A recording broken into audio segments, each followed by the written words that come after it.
Hello everybody and welcome back to Way of the Hunter for episode 2 on the channel. We are going to go ahead and go over some stuff that we didn't cover in episode 1. And first, I did want to mention I turned off some of the HUD elements to make it a little bit less cluttered. So we turned off the tutorial prompts and things like that. We turned off the objective tab in the top left because apparently I forgot to turn that off as well. So yeah, we've got it all off now. Things should look a little bit cleaner and clearer.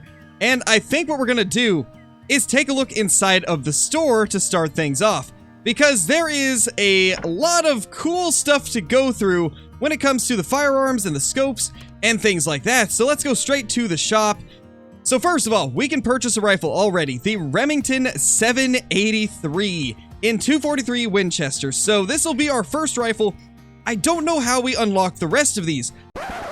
Okay, we're gonna pause right there because as I'm editing this video a few days later, I've had quite a bit more time to play this game, and apparently I was just not realizing that you have to finish the first 3 missions in order to unlock the rest of the stuff in the store. So for this episode, and unfortunately the next episode as well, you guys will probably hear me saying stuff like, oh, I don't think I can unlock this in early access, so I guess we'll have to do that later, when in reality I just forgot to finish the 3 missions that happen to unlock everything in the store. So eventually we do finally unlock everything and kind of show off some of the other things, so stay tuned for future episodes to see that. But for now, unfortunately, I got stuck with some of the basic stuff for the first 3 episodes or so.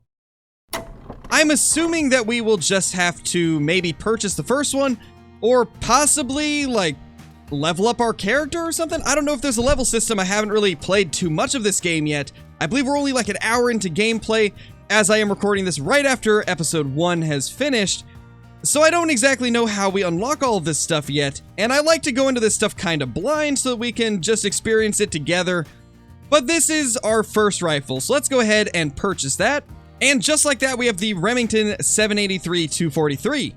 Now we do have quite a bit of scopes, which is really awesome. It's awesome to see that there is such a large variety. And we even have a scope that is clear up to an 18 times magnification, which is really cool.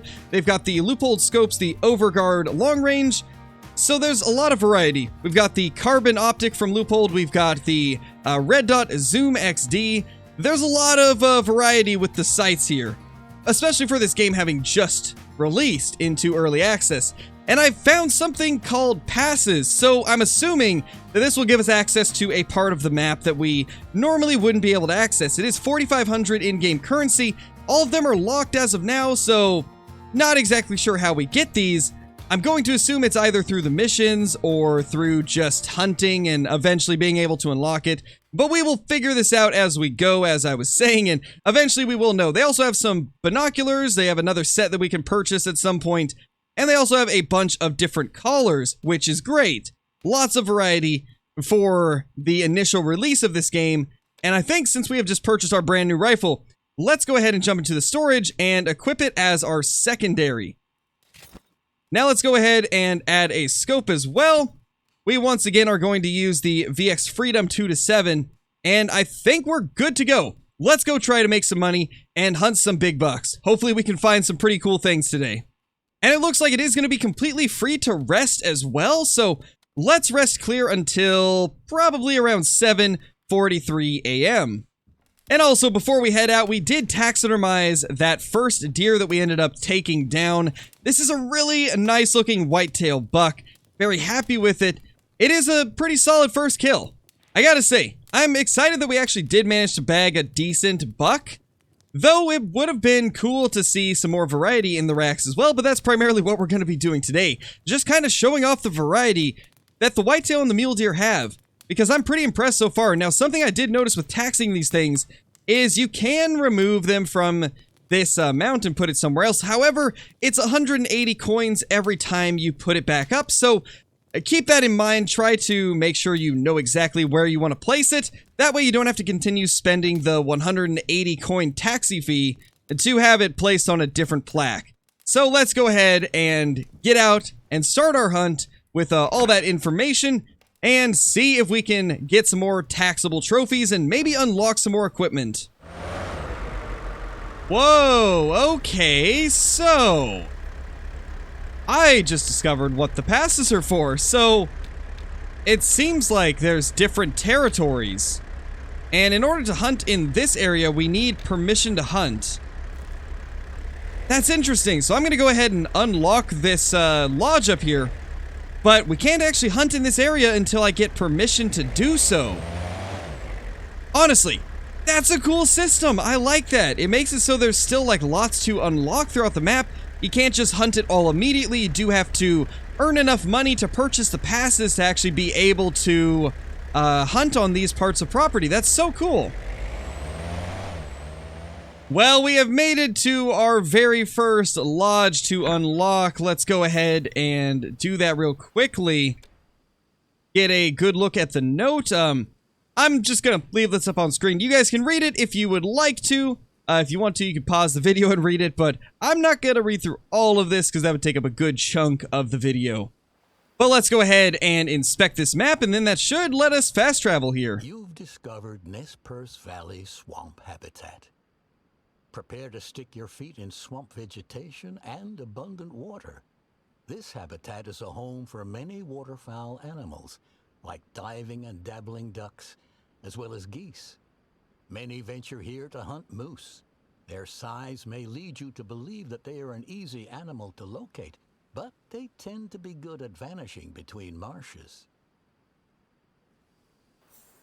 That's a cool little bit of information about the area, and now we have the ability to fast travel here. Now, it does look like there is no lodge over at this location, so it seems it's just the first lodge where you can actually place the trophies and stuff like that. So this is mainly just a fast travel location, it seems. But honestly, I'm okay with that, I guess. It does seem like each reserve is going to have its own lodge to place animals in. So they've gone a pretty interesting route with the lodge and the ability to taxidermy animals. There does seem to be quite a few plaques for it in the lodge, but it seems like there is only one lodge per reserve. Alright, so we have spotted our first group of deer about 186 meters away. We're going to stock up on them and try this new 243 out, just see how it performs. It looks pretty nice. Let's go ahead and get a look at it. I am loving the models for the rifles and the scopes in this game. It's so nice to see like some actual licensed products from Leupold, Remington, Steyr Arms. There's a lot of cool stuff in this game when it comes to the equipment. Really interested to see what they're going to add in the future, as they have confirmed that there will be 2 DLC maps releasing within the first 12 months of this game being released. And both of those are supposed to come with brand new guns. So we've got a lot to look forward to in this game, and I am very excited for its future. So it's definitely looking like there is a couple bucks in this herd, and that one in the back seems to be the best looking one. I am definitely going to try and take him, I do believe. This one in front is also a buck, but it seems much smaller, so we're probably going to leave that guy to grow a little bit larger. I'm really curious how long it takes them to actually grow in the game, because we mentioned in episode 1 that there is a system that causes the animals to age and get larger the longer you leave them on the map, but nobody knows as of now how long it's actually going to take for them to grow to a larger size. But I'm definitely going to leave that smaller buck, and we'll see if eventually he'll end up becoming a trophy. Now that we are approaching a good range to take this guy down, let's get ready to take our shot, because we don't want to spook them. We obviously want to make sure that we can get a good stationary broadside shot on that buck that we were targeting. However, I don't actually know where he's gone off to. That might be him right there, but it's so difficult to tell. Let's get the binoculars back out. If I can remember what slot they're on. There we go. So that's our small buck right there. So that's our big buck that's kind of looking at us right now. He's definitely noticed that we're here. We're gonna have to try and take the shot soon, though he keeps putting his head down. I think this is him, though. This seems like him. If he puts his head up again, then we will definitely take the shot, but he's not giving us the best angle at the moment, which is very unfortunate. That is definitely him, though. Let's go ahead and get the shot. I think that went over his back. I think zeroing is actually going to be a very important part of this game. We were zeroed for 100, and I think it went over his back. So that's good to know that the zeroing is quite different from what we're used to in the Hunter Call of the Wild, where you actually do have to be pretty accurate with your zeroing from what I'm seeing. I'm almost positive that went over his back. Luckily, it seems like they haven't ran too far. That guy is about 200 meters away now. So they're still within range where we could stalk up to them, so we definitely will. But it's unfortunate that we missed that shot. I thought for sure that we would still be able to hit it if I just aimed a little bit low, but definitely looks like it will not be the case. We got to be pretty accurate with our zeroing, at least from what I'm able to gather from that shot alone. 158 meters should be pretty doable. Let's attempt a shot at that range, and we will zero properly this time. Let's get things zeroed and see if we can make a solid hit. That looked like a solid hit. I did see the blood spatter. So let's go ahead and drop a marker right there so that we can remember where we ended up shooting him. I'm going to try and remember to do that every single time we shoot something. That way I don't lose them like I did in episode 1. And there's some pheasants. Can we shoot them with the 243, I wonder? Obviously we wouldn't get like a high amount of cash, I don't believe, but I'm curious if we can at least do it. If we can take down this pheasant right here once it lands again. Well, we got it down. Now, the question is, will we get any money at all for using a 243 on a pheasant? Because if we still get a decent amount of cash, it might be worth it to kind of wipe out some pheasants with the 243 to get your initial equipment purchased. That is, that's a speedy pheasant. There's another one right there. And just like that, 2 pheasants down. Let's see if we actually get any type of money for that. So, 1. Okay, I'm glad that they did that, honestly. I'm glad that you can't do this. So we get literally 1 coin. 1 coin. That's it. Alright, good to know. So you do have to ethically hunt if you want to make any kind of money whatsoever. Which is honestly really good, because it does feel kind of strange just blasting pheasants with a 243. So, it's nice that they've limited you to not being able to do that. And, honestly, this blood trail was really difficult to find. I honestly didn't even end up seeing it until right here. I was just kind of walking around trying to figure out where I shot it, and it seems like this blood trail was a very, light one because we didn't hit it as good as our previous hits on those other deer. So that's kind of cool to see. I like that there's a lot of variety in the trails, and this is a much smaller mule deer buck, though it definitely wasn't the smallest in that herd, but definitely the smallest that we have killed so far. Let's go ahead and claim it and see what we got going here. So that is 361 coins. It looks like, oh, this was actually, this was one that we shot in episode 1. So we just randomly found one of the things that we shot in episode 1. Oh, wow. Never mind, this is the same deer. It stayed alive and went back to its zone, so this shot was just terrible. An absolutely terrible shot that really didn't do much. No wonder we got such low cash. This was the second shot that we just took. Alright then, that's interesting. So, this is indeed one of the deer that we shot in episode 1, and then we found him again and took another shot that actually was good this time. Not bad. That's interesting. Another thing I think I forgot to mention about the gameplay that we're showing off right now is this is actually on my second Steam account because I'd already pre-ordered the game on my main Steam account, and because of that, I couldn't activate the beta branch, so unfortunately, I will have to start fresh once the game fully releases, but at least I get the opportunity to show off the game early to you guys, and I give you guys an idea of what to expect with it. That way you guys can make your own decisions on whether or not you want to buy the game for yourselves. And so far, I'm really enjoying it. It seems like it is a nice mix of not only realism, but also enough fast-paced action to kind of keep those interested that may want a little bit of a quicker experience. And honestly, if I were to sum this game up, I'd say so far it feels like a better, more realistic, updated version of the Hunter Classic with a few similar elements to a game like the Hunter Call of the Wild. I think so far it's got a pretty good mix. Obviously, we're pretty early in our gameplay here, but as of now, with the first couple hours, it seems like it is a pretty nice mix of those two games, with a bunch of its own unique stuff thrown in there.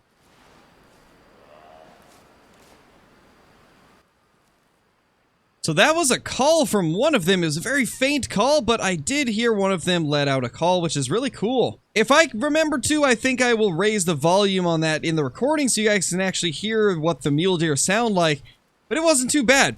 I think that's a relatively good call from one of our, I'm not sure if it was a buck or a doe, but it sounded all right. Now, because of the direction that these deer are in and the fact that they're kind of walking away from us, it's making it difficult to stalk up close. The wind was not in our favor, so I'm having to move over to the left a little bit more, but they're continuing to just walk towards the southwest and make their way to a different part of the map, it seems. But we're going to attempt to try and get within range to take a shot on one of these bucks. There was an okay-looking mule deer in that herd, so hopefully we can take him down. And if possible, maybe get a second one as well. Though I'm not sure how easily we'll be able to get two from the same group. They did say it is very difficult to take down two from one herd, and a lot of times we will have to stock up, and they spooked. Uh-oh, that's unfortunate. So you definitely cannot get super close.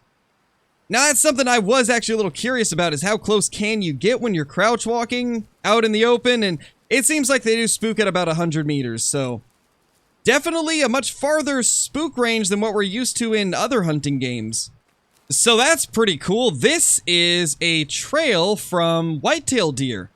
So as you guys can see, there's actually very detailed animal trails. You can tell exactly what trails they commonly use to travel. That is really cool. So I'm assuming that they've been traveling in this direction based off of the way the tracks were pointing. So we're probably not going to find them by following it this way, but I think what we're going to do is continue after those mule deer. Since we've already spotted them, we know they ran off in this general direction, and hopefully we can find them once again. Also, it does look like this game's got a pretty impressive render distance for the animals. We can see clear out to about 338 meters already, and I'm sure you can see even farther. We're going to head over there, though, because that is actually a much nicer herd of muleys than the one that we were tracking. And I have no idea where they went anyway, so we might as well go after this group instead. Oh, he is kind of going right towards us, and honestly, that looks like a big deer. That deer right there looks to be a pretty impressive one. Well, with them nowhere in sight and a nice trail right there, I'm assuming that they have left the area. Hopefully we can actually use this trail to figure out which direction they've gone in, because it definitely seems like that has to be the trail they're using. And I love that they have actually added these types of trails in. That is such a cool addition to the game. Just absolutely amazing to see something like that being put into a hunting game. Oh my gosh, they're right there. How did they loop around me? I don't know how they managed that, but at least we know where they are now. I had originally thought I heard something over here, but I just wrote it off as just being the wind. I guess it was definitely not the wind. Let's see if we can line up on one of these. Let me check the distance to them one more time, as I just want to make sure that we can actually get an accurate shot, if I can remember where my binoculars are. There we go. This is about 179 away, so we'll definitely need to zero for 200, I think. This is going to be a long shot, but hopefully we can make it. I do believe that might have been a doe that we just nailed, but I just wanted to get something out of this herd so we can start getting a little bit of cash built up. And if we can catch up to them, maybe we can take down one of those bucks as well. There is our wound. It seems like it is red blood color, a small amount of blood, and it is clear. So the question is, will this thing die quickly or is it going to die slowly? I don't think this one will die quickly from what I can tell. Well, we found the herd once again. They've moved quite a bit further down towards the river. It actually looks like there's another over there as well. We're going to try and take out one more, I think, and then we'll go try to find that doe. I lost the blood trail just randomly, so I'm curious if she's even dead or if she stopped bleeding. It kind of feels like she may have stopped bleeding, and honestly, that looks like the biggest bodied buck here. So I think that's going to be our target. Let's go ahead and sink a shot into this one right here. That looked like a solid hit. Yeah, that one's definitely going down. I think it was a small buck, but honestly, it's so difficult to tell at range that I'm not 100% sure.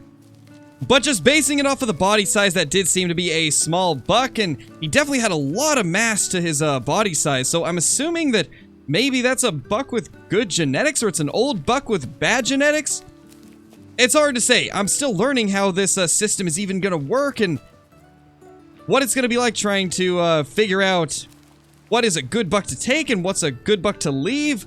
Well, it definitely was a buck, so let's go ahead and claim this guy. This actually is the smallest deer that we have killed so far when it comes to rack size. This one just being a smaller 2x2. Definitely see the differences between the two antlers, though. There's some minor differences, though it is not a ton on this guy in particular. But there's definitely some differences between each of these antlers, which is cool. I love the slight variation along with those racks that have quite a bit more variation. It's cool to see that this actually does seem to have a pretty nice true rack style system that generates random antlers. Let's go ahead and sell this thing and see if we can find that doe. So I have just discovered something pretty amazing that I did not know about until now. I went over to the character tab and there is an entire perk system. This is kind of crazy. It gives you different perks for completing certain tasks, like right here, the final one for bolt action rifles, 20% less sway for getting 100 heart, lung, or artery hits. That is really cool. And you get different types of perks for each of these. 20% less recoil, faster aim down sight, faster chambering, hold breath refills 30% faster. Like, there's a lot of cool things here. And then you can even get stuff like less visibility, more silent, 30% slower movement in prone. There's a lot of cool stuff here. I like this system. And this one right here is also pretty awesome as well. 30% extended space for animal trophies, which is really cool. Hunter Sense also works while walking. There's a lot of really cool stuff here. It says that I earned this perk right here. Hunter Sense works with 10% greater distance. So we got that by picking up 15 unique animal signs, either static or dynamic. This is awesome. There's a lot of stuff to work towards, and what else do we have here? So this shows all of our taxidermied animals. So the trophy rating was 2, the hunt rating was 5. Not bad. I like this. This is such a cool system. And in the hunting log, you can check, I believe, just everything that you've shot recently. That's cool. That's really awesome. And then obviously you can check your inventory from here too. And then as far as the game settings, that's just your normal settings. The encyclopedia gives you information. Objectives is obviously your missions. That is awesome. That is so cool that there's a full perk system. Now, unfortunately, I don't think that doe ended up dying. I've been tracking for quite a while, and the trail just never ends, so I'm assuming that she is still out here alive somewhere, and I think we're going to go ahead and continue the hunt for something else because of that. Maybe we'll end up stumbling upon her as well, and if we do, we'll obviously take her down, but for now, I think it's time to move on to something else. Well, it appears that we spooked off a herd that was in the trees. I had no idea they were there, and oh my gosh, they are just absolutely scattering everywhere. That's pretty insane to see. There is just deer running away from the trees just in every direction possible. I didn't even know that they were here until I started hearing them run off. I guess we're going to stock up on this herd. They seem to be the best option since the others are pretty much just gone. Oh my gosh, right in front of us. I did not even see this dude. How far away is it? I don't want to miss like we did that one shot. So this guy is about 120. So we are zeroed perfectly fine at the moment at 100. Let's go ahead and just... That is a solid hit with the 243 bolt action. It looks like he's attempting to swim and may have just died. Well, that was interesting. Well, there is our deer right in the water. Let's go ahead and claim this thing. That is another whitetail deer, this one being much smaller than the first one we ever took, but still a pretty good looking whitetail. I love the whitetail models in this game. I definitely think they're some of the better ones we've had in recent years, and they really remind me of the Hunter Classics whitetail racks, except obviously a more high quality graphic style. But Not bad. I like that. This is looking really good. And, of course, another 400 cash, which is beautiful. Well, unfortunately, I wasn't able to get around to recording an outro to this video, so we're going to do that now. But there's definitely a few things that I missed when I was recording this, as this was the first day that I got access to this early access look. And one of the big things was I didn't use the Hunter's Sense nearly as much as I should have been, because you can actually use it when you're in your scope and it gives a lot of information.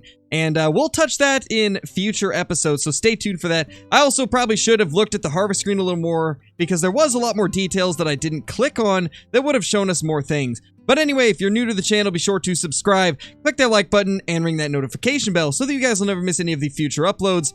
And be sure to leave a comment down below if you guys enjoyed this video. And until next time, I will see you all in the next one. Peace!